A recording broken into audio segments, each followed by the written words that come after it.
Bismillahirrahmanirrahim. Orozonun ayağına gelip kaldık, urmatуу bir tuğanдар. Uşul oroza aydan bir ay boyu oroza karmadım. Emne kılam, natijасы emne bolot, emnelerde kılышым керек деген учурлар көп болот. Ошондуктан сиздерге кыскача кылып ушул орозо айынан алына турган 10 сабакты сиздерге кыскача айтып берейин. Эң биринчиси, урматтуу бей туугандар, орозо айы бизге ыхластуулукту. Bir ишти кылган болсок, Алла Таала үчүн кылганды бизге тарбиялап үйрөтөт. Себеби орозо кармаганыңызды, эртең менен кечке ашка жөгөрүңүздү өзүңүздөн башка эч ким билбейт. Өзүңүз жана Алла Таала билет. Ошондуктан Алла Таалам кимде ким орозо айында ыйман келтирип, соопту үмүт кылып орозо кармаган болсо, анын соопторуну өзүм гана билемин деп чексиз соопту убада кылган. Экинчи сабак ала турган нерсе, урматтуу бей туугандар, орозо айында биз сабыр кылууну үйрөнөт экенбиз. Эртең менен кечке чейин өзүбүзгө адал болгон тамак аштан, бала чакадан, аялыбыздан алыс болуп, адал болгон нерселерди тыйып турабыз дагы. Ушул убакта бизге Алла Таала bir ay бою сабыр кылууну, сен кудуретиң жетип турса дагы Алла Таала үчүн, тыйгандык үчүн сабыр кылдың. Эми орозодон кийин сен жаман нерселерди дагы, арам нерселерден дагы ошентип сабыр кылып өзүң кармагын деп тарбиялайт. Бул экинчи сабак. Үчүнчүсү, урматтуу бей туугандар, бизде орозо айында Алла Таалам бизди убакытты туура пайдаланууга тарбиялайт. Эртең менен белгилүү убакта оозду жабабыз, кечинде белгилүү убакта оозду ачабыз. Башка убактарда эч кандай ооз ачкан болсоңуз, орозоңуз орозо болбой калат.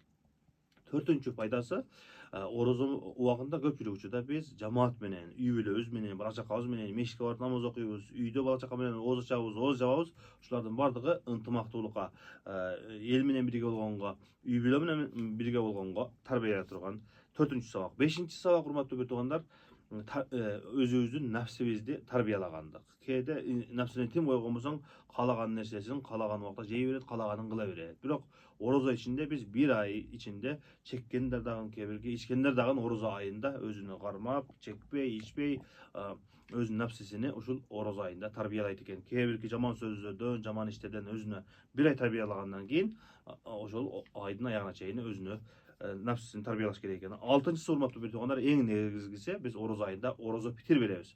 Ар бир момун мусулман орозо айында курсагы ач болуп, башка ачка болгон, муктаж болгон адамдардын дагы кадыр баркын билип, аларга жардам берүүгө аракет кылыш керек. Ошондуктан биз орозо айында орозо кармагандар эмне кылабыз? Үй бүлөбүздүн атынан, өзүбүздүн атынан башка кедей кембагал муктаждарга орозо питирди беребиз. Жетинчи сабак, урматтуу бей туугандар, Алла Таалам бизди орозо айында ибадат кылууга тарбиялайт. Намаз окуганды, таравих окуганды, зикир кылганды, дуа кылганды үйрөтөт. Сегизинчиси, Куран окуганды. Пайгамбарыбыз бул нерсени бизге өзү үлгү кылып көрсөткөн. Орозо айында bir ayда Куранды хатым кылат эле. Ошол эң акыркы өтө турган жылы Куран Керимди 2 жолу хатым кылган. Демек, урматтуу бей туугандар, Куранды дагы орозо айында окуп угушубуз керек экен. Тогузунчусу, дуа деп айттык. Эртең менен орозо кармаганда, ооз ачканда ар дайым дуа кылабыз. Ошол дуалар орозо айында кабыл болот.